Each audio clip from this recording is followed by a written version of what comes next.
Join বন্ধুরা, আমি দেইপার, আপনারা দেখছেন ইন্ডিয়া আপডেট। তো বন্ধুরা, আপনারা অলরেডি এই খবরটা তো পেয়ে গেছেন যে ইরান চীনের সাথে প্রায় $4 বিলিয়ন মূল্যে জে-10 ফাইটার জেটকে কিনতে চলেছে। আর এই ফাইটার জেটের কেনাকানি ইরান যতটা না খুশি, তার থেকে বেশি খুশি হচ্ছে বাংলাদেশ মিডিয়া, হাসনাত খান, বিশেষ করে ইসলাম প্রোডাক্ট গ্রহণকারী ব্যক্তি দ্বারা ইসলাম প্রোডাক্ট গ্রহণকারী জঙ্গিদের পছন্দ করে সেই সমস্ত মানুষগুলো। চলুন বন্ধুরা, কথা না বাড়িয়ে দেখে নিই আজকের এই হাসনাত খানের ভিডিওটিতে হাসনাত খান কতটা খুশি হয়েছে আর হাসনাত খানের উপর কি বলছে। কেননা অনেকদিন হয়ে গেল হাসনাত খানকে নিয়ে কোনো ভিডিও বানানো হয়নি। ভাবছি এখন থেকে হাসনাত খান সহ পুরো পূর্ব পাকিস্তানকে নিয়ে ট্রোল করব। চলুন বন্ধুরা, দেখে নি সে তার ভিডিওতে কি বলছে। আশা করি সবাই সুস্থ আছেন। বন্ধুরা, ইরানে হামলার জন্য ইসরায়েলের বিরুদ্ধে প্রতিশোধ নেওয়া হবে, এতে কোনো সন্দেহ নেই। আর এই কথা আমি বলছি না, এমনই কিন্তু মন্তব্য করেছেন ইরানের ইসলামী বিপ্লবী গার্ড বাহিনী IRGC-র যিনি বর্তমান কমান্ডার ইন চিফ রয়েছেন মেজর জেনারেল সালামি। তিনি বলেছেন, তোমাদেরকে মানে ইসরায়েলকে কঠিন শাস্তি দেওয়া হবে। বন্ধুরা, আপনাদের জানার জন্য বলে দিই যে এই যে মধ্যপ্রাচ্যের এই যুদ্ধে এখনো পর্যন্ত ইসরায়েল আর ইরানের মাঝে যে গরম পরিস্থিতি, ইসরায়েল যখন আক্রমণ করে ইরান তখনই পাল্টা রিটেলিয়েশন দেয়, শুধুমাত্র নিজেদের অস্তিত্ব আর নিজেরা যে ইসলামিক বিশ্বের যে ক্ষমতায় আছে সেই ক্ষমতাটাকে দেখানোর জন্য। কিন্তু লক্ষ্য করে দেখলে বুঝতে পারবেন ইরানের আক্রমণে ইসরায়েলের তেমন কোনো ক্ষতি হয়নি, কিন্তু ইসরায়েল যখন ইরানের ঘরের ভেতরে আক্রমণ করেছে ইরানের কিন্তু বড় পরিমাণে ড্যামেজ হয়েছে। আর এটাও ছিল একটি তাদের বড় রকমের স্টেটমেন্ট, যে স্টেটমেন্ট শুধুমাত্র মধ্যপ্রাচ্যের অস্তিত্ব আর যে সমস্ত টেররিস্ট সংগঠনগুলো আছে সেগুলোকে টিকিয়ে রাখার জন্য ইরানের তরফ থেকে স্টেটমেন্ট। প্রতিশোধের জন্য অপেক্ষা করো। ইসরায়েলের বিরুদ্ধে আসলে কিভাবে হামলা করা হবে, চূড়ান্ত জবাব দেওয়া হবে, এই বিষয়টা নিশ্চিত করার জন্য গত বৃহস্পতিবার নাসরুল্লাহ নামে একটি সামরিক মহড়ার আয়োজন করেছিল ইরানের ইসলামিক বিপ্লবী গার্ড। আমি কি কাউকে গালি দিয়েছি? আপনাদের জানার জন্য এটাও বলে দিই, IRGC তার স্টেটমেন্টে এরকম টাইপের ধমকি ইসরায়েলকে দিয়ে আসছে, কিন্তু ইসরায়েল যখন যে ধমকি দিচ্ছে সেটা তো করেও দেখাচ্ছে, আবার ইসরায়েল যেটা বলছে না সেটাও করে দেখাচ্ছে। এখনো পর্যন্ত ইসরায়েলের তরফ থেকে করা বড় কারবাইতে ইরানের কিন্তু বড় পরিমাণে ড্যামেজ হয়েছে। শুধু ড্যামেজই নয়, ইরানের যে সমস্ত জায়গা থেকে মিসাইলগুলো উৎপাদন হয়ে মধ্যপ্রাচ্যের কোনায় কোনায় টেররিস্ট সংগঠনগুলোর কাছে যে সমস্ত অস্ত্রগুলো পৌঁছে দিত, সেই অস্ত্র উৎপাদন কেন্দ্রগারকেই ইসরায়েল উড়িয়ে দিয়েছে। তাই এখানে তাদের ধমকি দেওয়াটা স্বাভাবিক, কিন্তু এখনো পর্যন্ত ইসরায়েলের ওপর একটু আক্রমণ করতে পারেনি ইরানের তরফ থেকে। কেননা এবার ইরানের তরফ থেকে আক্রমণ হলে ইসরায়েল আমেরিকা একসাথে ইরানকে উড়িয়ে দেওয়ার প্ল্যান করে রেখেছে।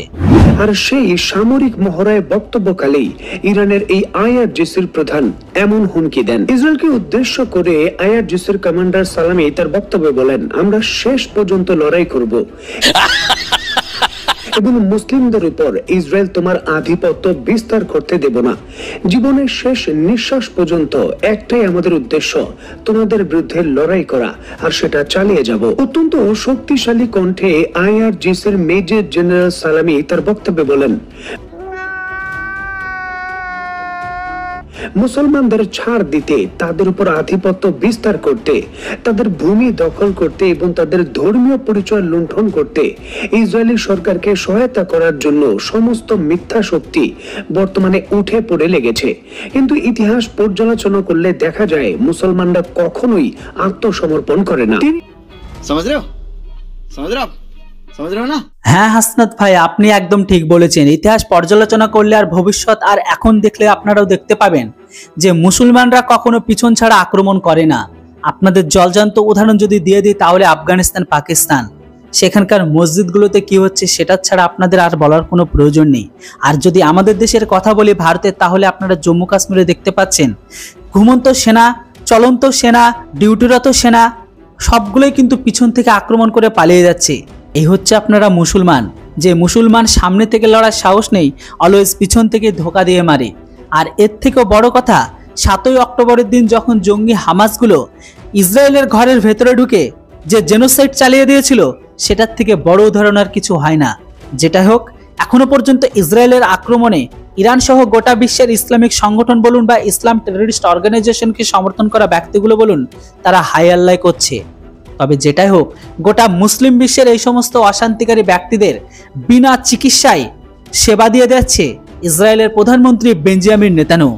তিনি বলেন এই অঞ্চলে প্রতিরোধ যোদ্ধারা প্রতিশোধ নিচ্ছে, তারা দৃঢ় ও ঐক্যবদ্ধ অবস্থান করছে এবং প্রতিদিন শত্রুর উপর অপূরণীয় আঘাত আনছে। রাশিয়া এবং চীনের সঙ্গে কথা হয়েছে, চূড়ান্ত হামলার সবুজ সংকেত পাওয়া গেছে। বিষয়টা একটু ব্যাখ্যা করব। হাসনাত ভাই, আপনি সাবধান হয়ে যান। এই খ্যাপাটে ট্রাম্প আপনাদের উপর যখন তখন বড়সড় কোনো কারবাই করতে পারে। আর ইনারি ভয়ে আপনাদের ডক্টর ইউনুস, মোহাম্মদ ইউনুস, উনি কিন্তু এখন পিছনে অনেক জ্বলন নিয়ে ঘুরছে। কেননা উনি যেটা ভেবেছিল সেটা তো হচ্ছেই, প্লাস যেটা ভাবেনি সেটা হতে চলেছে। আর বর্তমান সময়ে আজকের দিনে মধ্যপ্রাচ্যে উনি ক্ষমতায় বসলে অনেক কিছু পরিবর্তন হবে, এতটুকু নিশ্চিত হন। কিন্তু সব থেকে বড় চাপে থাকবেন কিন্তু আপনারা। অলরেডি আপনাদের অবস্থা খারাপ করে ফেলেছেন। আর এই পাগল লোক যদি একবার ক্ষমতায় বসে তার কার্যকলাপ শুরু করে দেয়, তাহলে এতটুকু নিশ্চিত থাকুন বাইডেন হলে ভাবনা চিন্তা করতো। আর এই পাগল ট্রাম্প কিন্তু ভাবনা চিন্তা করে না। সমস্যাটা আপনাদের দিকেও বেশি, কারণ ইসরায়েলকে ফুলফিল ওয়ারের জন্য সমস্ত রকম সহায়তা দেবে, তখন আপনারাও কানবেন যে হায় আল্লাহ, ইসরায়েল এটা কি করছে। অপরদিকে যখন আপনাদের উপর বড় বড় ঠোকাই করবে শেখ হাসিনাকে নিয়ে, তখন আপনারা বলবেন হায় আল্লাহ, এই পাগল কি করে দিল। সাবধান থাকুন হাসনাত ভাই। বিষয়টি নিশ্চিত করে আইআরজিসির কমান্ডার তার বক্তব্যে বলেন, আমরা আমাদের মিত্রদের সঙ্গে আলোচনা করেছি, তারা আমাদের সবুজ সংকেত দিয়েছে। এখন আমরা চূড়ান্ত হামলার পদক্ষেপের দিকে যাচ্ছি, সেখান থেকে পিছু হটার এখন আমাদের আর কোনো সুযোগ নেই। আসলে ভাই, আপনি হয়তো জানেন না, এই মুহূর্তে ইরানের কাছে চীন ছাড়া আর বিকল্প কোনো রাস্তা নেই। একদিকে যখন রাশিয়ার থেকে যখন ফাইটার প্লেনকে কিনেছে, সেই ফাইটার প্লেনও ডেলিভারি পায়নি। তার উপর আবার রাশিয়া অলরেডি ইউক্রেনের সাথে যুদ্ধে ব্যস্ত। এমতো অবস্থায় ইরানকে হেল্প করার মতন চীন ছাড়া আর কোনো অপরচুনিটি অপশন নেই। জানি এই মুহূর্তে চীনের টিনের ডিব্বাবাই ভাঙড়িগুলো ইরান ছাড়া নেওয়ার মতনও হ্যাঁ, এখানে কিন্তু আরো দুটো দেশ আছে, সেটা হচ্ছে পাকিস্তান আর পূর্ব পাকিস্তান। মানে এই লিস্টে কিন্তু আপনাদের নামটাও আছে। কিন্তু এই মুহূর্তে ইরানের কাছে এটাই ছিল একমাত্র বিকল্প রাস্তা। তাই তারা বর্তমান সময়ে ইসরায়েলের আক্রমণকে মাথায় রেখে, কেননা ট্রাম্প ক্ষমতায় এসছে যখন তখন এই পাগল, যাকে বললেন এই পাগল ব্যক্তি, ফুল ওয়ারের নির্দেশ দিতে পারে, তাই এটাকে মাথায় রেখে ইরান বুঝতে পেরেছে এবার আক্রমণ করলে নিজেদের কিছুটা হলে প্রোটেস্ট করার জন্য চায়নার থেকে জেট-এন্ড-সি কিনে নেওয়ার প্রয়োজন। বুঝতে পেরেছেন হাসনাত ভাই? এখানে আপনাদের সুবিধার্থে বলে রাখা ভালো, যুক্তরাষ্ট্রের ক্ষমতায় পরিবর্তন হয়েছে। জো বাইডেনের পরিবর্তে ক্ষমতায় এসেছেন খ্যাপাটে প্রেসিডেন্ট ডোনাল্ড ট্রাম্প। হাসনাত ভাই, চীনের তৈরি প্রোডাক্ট বা চীনের তৈরি অস্ত্রগুলো শুধুমাত্র তার মিত্রদের কাছে বিক্রি করার চেষ্টা করে, কিন্তু এখনো পর্যন্ত চীনের এই জেট-এন্ড-সিকে কেনার মধ্যে শুধুমাত্র পাকিস্তানের নামটাই আছে। এর পরের লিস্টে হয়তো আপনারাও থাকবেন, কেননা আপনারা এটা ভালোভাবে জানেন আপনাদের জন্য চীনের অস্ত্রের থেকে বেস্ট অস্ত্র আর হতেই পারে না। কেননা আপনাদের যে সমরাস্ত্র কেনার বাজেট বা যে আপনারা যে পরিকল্পনা করে রাখেন, সেই হিসাব মতন একদম ফিট বসে চীনের এই কপিকাট মাল। তবে দেখার বাকি এটাই, এর পরবর্তী লিস্টের নাম কি আপনারা থাকেন না অন্য কেউ, সেটাই দেখার বাকি। তবে এতটা খুশি হওয়ার কিছু নেই, চীনের এই কপিকাট মাল আকাশে উড়লেও ঠিকঠাক পাতে ফায়ার করতে পারে কিনা সেখানেও সন্দেহ আছে। আর আমার কথার বাস্তবতা যদি বিশ্বাস না হয়, তাহলে একবার পাকিস্তানের ঘরের ভেতরে চীনের তৈরি করা যে অত্যাধুনিক এয়ার ডিফেন্স সিস্টেম আছে সেটা সম্পর্কে খোঁজ নিন, বাকিটা আপনারাও বুঝে যাবেন যে চীনের মাল চললে চার তাক নেই তো সামতাক। আর এই জন্য বলছি, এবার হয়তো পরবর্তী কাস্টমারের লিস্টে নাম ওঠাতে চলেছে বাংলাদেশ। সবাই কিন্তু এমনটা ধারণা করছেন যে তার নতুন এই 4 বছর মেয়াদে যুক্তরাষ্ট্র এবং চীনের মধ্যে বাণিজ্য ক্ষেত্রে এবং সামরিক ক্ষেত্রে আরো উত্তেজনা বাড়বে। যুক্তরাষ্ট্রের প্রেসিডেন্ট হিসেবে আনুষ্ঠানিকভাবে দায়িত্ব নেওয়ার পূর্বেই অলরেডি কিন্তু ডোনাল্ড ট্রাম্প তাইওয়ানের ভেতর তার যে লজিস্টিক উইং এর পাওয়ার রয়েছে তার বলে অলরেডি হিমার্স মাল্টিপল রকেট লঞ্চার সিস্টেমের যে লং রেঞ্জের ইউনিট রয়েছে সেটা তিনি পাঠাতে সক্ষম হয়েছেন। এমতো অবস্থায় কিন্তু শঙ্কা তৈরি হয়েছিল যে ইরানকে কেন্দ্র করে চীন আসলে কি ডিসিশন নেয়। ইরানের উপর বিভিন্ন নিষেধাজ্ঞা এর পূর্বেই যুক্তরাষ্ট্র দিয়েছে, আর বর্তমান সময় আরো দেওয়ার কিন্তু চূড়ান্ত যে দিক নির্দেশনা সেটাও দিয়েছেন ডোনাল্ড ট্রাম্প। আপনি চিন্তা করবেন না। এবং যারা ইরানের সঙ্গে এই নিষেধাজ্ঞা ভেঙে কোনো সহযোগিতা করবে তাদের উপরও নিষেধাজ্ঞা আসবে। সুতরাং চীন তার ব্যবসায়িক স্বার্থ ঝুঁকিতে ফেলে ইরানকে কি সহযোগিতা করবে, এটাই কিন্তু সামরিক ক্ষেত্রে প্রশ্ন ছিল। ভাই মজা আয়া। তবে এই জায়গায় চীন তার মিত্রের জন্য যে সকল কিছু করতে পারে, আমেরিকার নিষেধাজ্ঞা এই ক্ষেত্রে কোনো টাইম রাখে না তাদের কাছে, সেটা তারা আবারও প্রমাণ করেছে। নজিরবিহীন ভাবে ইরানের কাছে 100টি নতুন যুদ্ধ বিমান বিক্রি করার চুক্তি করেছে তারা।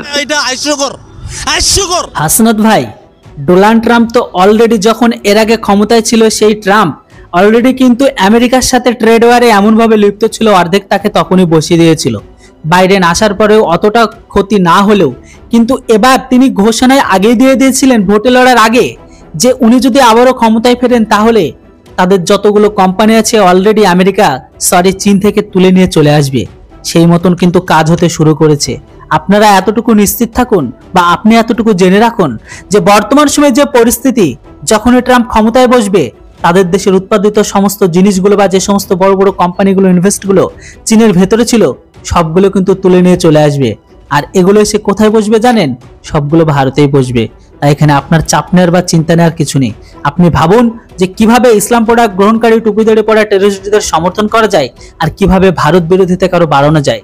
অত্যন্ত গুরুত্বপূর্ণ এই বিষয়টিকে কেন্দ্র করে স্ক্রিনে নিশ্চয়ই আপনারা দেখতে পাচ্ছেন চীনের যে জুহাই এয়ার শো রয়েছে সেখানে ইরানের বিমান বাহিনীর যিনি প্রধান রয়েছেন নিজে কিন্তু চীনের নতুন J-10C-E ভেরিয়েন্টের যে যুদ্ধ বিমান রয়েছে সেখানে তিনি নিজে চড়েছেন। এই বিমানটি যে টেস্ট ফ্লাইট রয়েছে তা দেখে কিন্তু সন্তুষ্ট হয়েছেন ইরান বিমান বাহিনীর প্রধান এবং তিনি তার বাহিনীর জন্য ইরান বিমান বাহিনীর জন্য এই বিমানটিকে বুস্টার হিসেবে কিন্তু চিন্তা করছেন, যার জন্য কিন্তু নজিরবিহীন ভাবে 100 ইউনিট এই J-10C-E ভেরিয়েন্টের বিমান ইরান ক্রয় করতে যাচ্ছে। সার্বিক বিষয়কে কেন্দ্র করে এর আপডেট সম্পর্কে এর পূর্বের ভিডিওতেই কিন্তু আপনাদের আমি জানিয়েছি যে যুক্তরাষ্ট্রের যে F-16 যুদ্ধ বিমান রয়েছে তার বিকল্প হিসাবে চীন দীর্ঘদিন ধরেই কিন্তু এই যুদ্ধ বিমানটি তার মিত্রদের কাছে বিক্রি করার চেষ্টা করছিল। তবে চীনের নিজস্ব ইঞ্জিনে এই বিমানটি তৈরি হওয়ার কারণে WS-10 নামক যে ইঞ্জিন সেখানে কিছু প্রবলেম ছিল, যার জন্য কিন্তু এই যুদ্ধ বিমানটি চীনের যে সকল মিত্র দেশ রয়েছে বাংলাদেশ, ইরান সহ আরো কয়েকটি দেশ তারা কিন্তু ক্রয় করতে চাচ্ছিল না। তবে এইবার চীন একটি নতুন সুযোগ দিয়েছে, রাশিয়ার ইঞ্জিনে এটাকে রিপ্লেস করে এই যুদ্ধ বিমান বিক্রির প্রস্তাব দিয়েছে, যেখানে বাংলাদেশ বিমান বাহিনীর প্রধানও কিন্তু ইরানের বিমান বাহিনীর প্রধানের সঙ্গে উপস্থিত ছিলেন। এখন চীনের এই J-10C-E ভেরিয়েন্টের নতুন যে যুদ্ধ বিমান রাশিয়ান ইঞ্জিনের এর পারফরম্যান্স দেখে ইরান বিমান বাহিনীর প্রধান কিন্তু সন্তুষ্ট এবং ইরানের সুপ্রিম লিডারের নির্দেশে অন্তত 100টি এই ধরনের যুদ্ধ বিমান জরুরি ভিত্তিতে ইরানে ক্রয় করার জন্য তারা চীনের সঙ্গে চুক্তি করেছে। এবং 3 ধাপে চীন ইরানকে এই যুদ্ধ বিমান দেবে। প্রথম ধাপের যে যুদ্ধ বিমান সেটা চীনে তৈরি হবে, দ্বিতীয় ধাপের যে যুদ্ধ বিমান সেটা ইরানের ভেতর অ্যাসেম্বল হবে, আর তৃতীয় ধাপের যে যুদ্ধ বিমান সেটা চীনের সহযোগিতায় প্রযুক্তিগত হস্তান্তরের মাধ্যমে ইরানের ভেতরই তৈরি হবে। তো হাসনাত ভাই, অলরেডি তো ইরান বাধ্য হয়ে চীনের থেকে J-10C কিনছে, কিন্তু প্রশ্ন একটাই, আপনারা কবে কিনবেন? আপনাদের গল্প কি ফুরলো? কেননা আপনাদের ডিফেন্স সমরস্ত্র পাড়ায় যখনই ফাইটার প্লেন কেনার কথা নাম আসে তখনই আপনাদের ঘরের ভেতরে বিশেষ করে যে সমস্ত মাদ্রাসা পাস ইসলাম পড়া গ্রহণকারী টুপিদারি পড়া বা লুঙ্গি পরিহিত ব্যক্তিগুলো আছে তাদের মনের ভেতরে একটা অন্যরকম ফিলিংস আছে। আর যখনই ফাইটার জেটের নাম আসে রাফেল কিংবা টাইফুন, ব্যাস তখনই আপনাদের মনের ভেতরে একটা অন্যরকম আনন্দ অনুভূতি কাজ করে।